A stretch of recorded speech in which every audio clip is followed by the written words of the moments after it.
13 साल से शादी क्यों गए हमारे। सर मैं कहा जाऊँ। एक मनीष दुबे से कमांडेंट है, उन्हीं साथ उनका अवैध संबंध है। मैंने सर उनको 22 फरवरी को रंगे हाथ अपने आवास पे पकड़ लिया था। मेरी नौकरी जाने वाली सर, वो सर इतना सर घोटाला की हुई है। 10-10 लाख रुपए सर लेती है पट्टा करने का, उनके साथ कोई कार्रवाई नहीं हो रही है सर। जिला कमांडेंट होमगार्ड गाजियाबाद में है सर, वो खुद शादीशुदा पहले से है सर।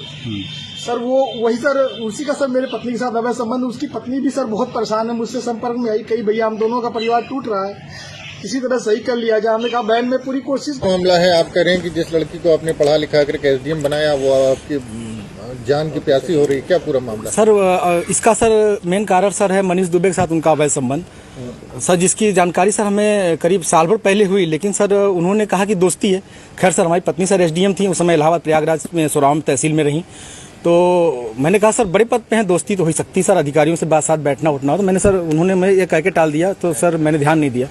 सर इसकी भनक सर मुझे उसका ये जो शक था वो विश्वास सर 22 फरवरी को हुआ, जब मनीष दुबे गाजियाबाद से चलकर सर मेरे आवास एलनगंज स्थित सरकारी आवास पे आया और इनके साथ एक साथ कमरे में मैंने इनको देखा अवैध संबंध बनाते हुए। तब से सर ये मनीष दुबे और ज्योति मौर्य मेरे जान के पीछे पड़ गई हैं।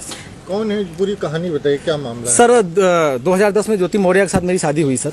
मैं सर पंचायत राज विभाग में सर 2009 में सेलेक्ट हुआ प्रतापगढ़ में सर, वहीं पे नौकरी कर रहा हूँ सर। और 2010 में इनसे 19 नवंबर को मेरी शादी हुई और सर उसके बाद हमारे संबंध बहुत अच्छे रही। इन्होंने कहा मुझे पढ़ना है सर, मैं इनको पढ़ाने के लिए मैं इलाहाबाद लेके आया।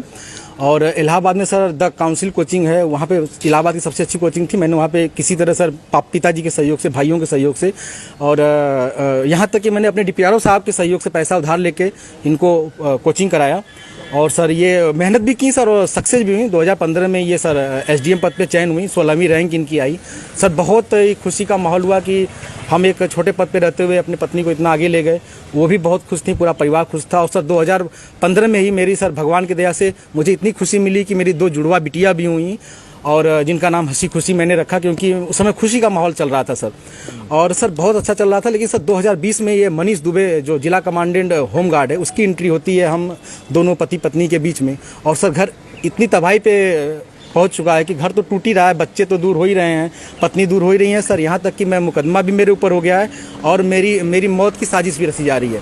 क्या धमकी, आपको कोई धमकी दी उन्होंने? हाँ सर, उन्होंने फ़ोन पे सर अभी 1 हफ्ते पहले फ़ोन पे सर उन्होंने हमारे गांव के किसी लड़के से बात की, तो उसने मुझे कॉन्फ्रेंस किया। तो उन्होंने उस पर कहा कि तो जो तुम काम कर रहे हो, जो ये जांचें करा रहे हो या करा रहे हो, इसके कारण तुम्हारी जल्दी से तुम मर जाओगे। हमने कहा ठीक है आप मरवा दीजिए।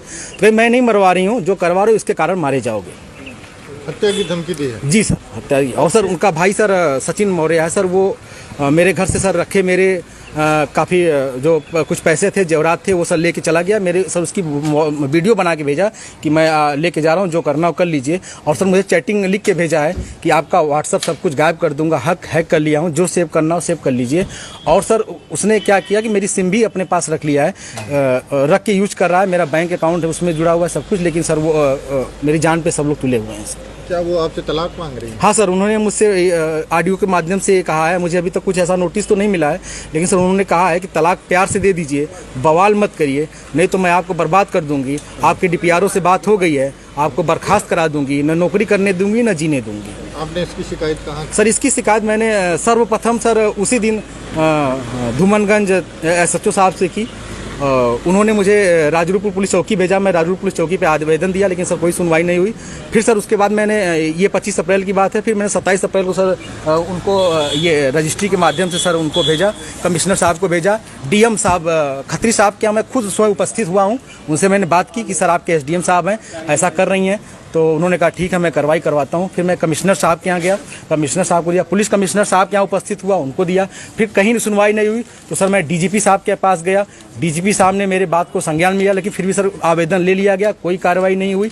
उसके बाद सर मैं DG home guard BK Maurya sir के पास गया, उनके यहाँ से मुझे सर कुछ उम्मीद की लौ दिखाई दी, क्योंकि उन्होंने मेरे आवेदन को तुरंत संज्ञान में लिया और टीम गठित कर दी है। डीआईजी इलाहाबाद उसकी जांच कर रहे हैं। मुझे सर कुछ उम्मीद लग रही है कि मुझे कहीं न कहीं हो सकता है न्याय मिले और मेरी जान